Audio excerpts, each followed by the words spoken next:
Bienvenidos a Una Semana en el Mundo, el programa de France 24, donde analizamos algunos de los temas que han marcado la actualidad de la semana. En el programa de hoy vamos a hablar de la invasión israelí de Rafah en la Franja de Gaza y de la amenaza de suspensión del envío de bombas estadounidenses. También de las perspectivas para la guerra en Ucrania cuando Vladimir Putin asumió su quinto mandato como presidente de Rusia. Abordaremos también la cumbre de migración americana, el juicio penal contra Donald Trump por el caso conocido como Stormy Daniels y la llegada de la antorcha olímpica a Francia. Y para el debate en este programa tan cargado contamos por un lado con Rafael Niño, él es editor internacional y jefe de emisión en CITEV Noticias. También con Pilar Ramírez, ella es colaboradora del canal en español de TRT y ex corresponsal en Washington para News Diario. También nos acompaña Jorge Antonio Chávez, él es conductor del programa Geomundo en TV Perú. Y finalmente, ya lo conocen, Federico Cue Barberena, nuestro corresponsal en Jerusalén. Muchísimas gracias a todos por acompañarnos en el programa de hoy, de Una Semana en el Mundo. Sí, Rafael, empiezo por usted, ya que está aquí en el estudio, recogiendo algunos de los elementos que mencionaba nuestro corresponsal, y es que Joe Biden a la cadena CNN le declaró que suspendía este envío de bombas por la posibilidad de que fueran usadas contra civiles, por la amenaza que representaban para la población civil, particularmente en Rafah. ¿Cree que este es el argumento que está moviendo al presidente Joe Biden?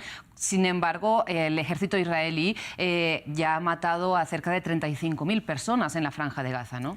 Sí, Rosa, gracias de nuevo por la invitación a este programa. Siempre es un gusto estar acá.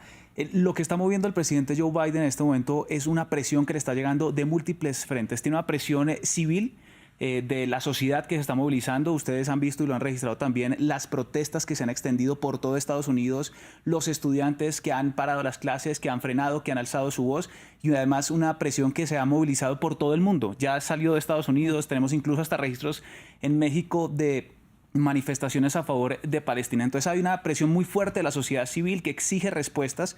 Hay una presión interna a la que también está sometido Joe Biden, que son las elecciones que se le acercan, y él tiene que dar resultados en ese sentido, tiene que recuperar ciertos votos que ha perdido por su extremismo y por su apoyo irrestricto a Israel sin condición alguna.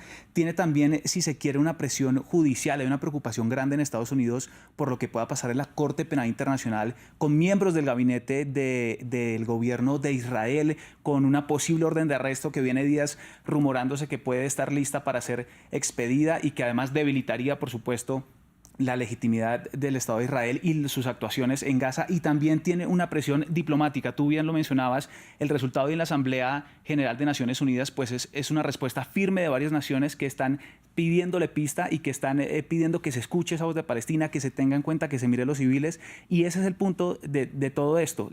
Todas estas presiones confluyen en la supervivencia de los civiles, en las personas que están muriendo. Y por supuesto, nos sorprende que en pleno siglo XXI estemos viviendo esta matanza, que escuchemos estos números de cantidad de personas, de niños que están siendo víctimas, y la gente decía, no aprendimos nada del pasado. Bueno, aquí están las respuestas, están empezando a aparecer.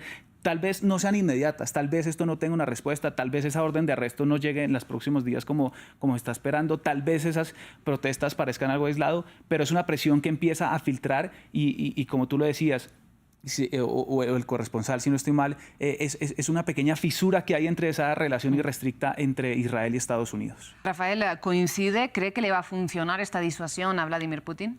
Yo coincido, y esa palabra, Rosa, es clave, que la acaba de decir Jorge, es disuasión. El éxito de un arma nuclear no es su uso, sino el poder de disuasión y de coerción que tiene sin usarla. Entonces, creo que sí es una estrategia, pero si uno también escucha lo que dice Vladimir Putin en su discurso de juramentación, es regresar al origen de esta guerra, y es el deseo de Vladimir Putin de ser tenido en cuenta, de recuperar un imperio ruso, de recuperar y de que sean tenidas en cuenta las preocupaciones de seguridad de Rusia, que es por donde empieza todo este conflicto. Y él dice, tenemos que recuperar, tenemos que volver a ser grandes, tenemos que ganar esta guerra. Entonces, además de la disuasión, creo que en ese discurso, y esto nos recuerda es volver a ese punto de origen. ¿Qué es lo que está pidiendo Rusia? ¿Qué es lo que ella quiere para el orden mundial? ¿Y qué es lo que está pidiendo Vladimir Putin desde el día 1 que empezó este conflicto? Más allá de la amenaza de voy a enviar tropas, voy a usar tal arma, este conflicto se reduce a esa premisa de la violación de las preocupaciones de seguridad de Rusia y cómo Europa no escucha ni tiene en cuenta en ese orden global después de la caída de la Unión Soviética a Rusia. Y Rafael, precisamente uno de los puntos centrales en los flujos migratorios a través del continente americano es la selva del Darién, y el recién electo nuevo presidente de Panamá, José Raúl Mulino, insiste en su idea de cerrar la selva, algo que bueno, no parece fácil, ¿no? Más allá de otras implicaciones que pueda tener. ¿Cómo ve usted la gestión de ese paso por el Darién? ¿Qué se puede hacer para evitar finalmente el sufrimiento de las personas que trazan su ruta a través de esta selva porque tampoco tienen una vía legal alternativa? Y ha dicho el presidente electo que quien llega ahí lo va a repatriar, dice que con todas las condiciones de derechos humanos.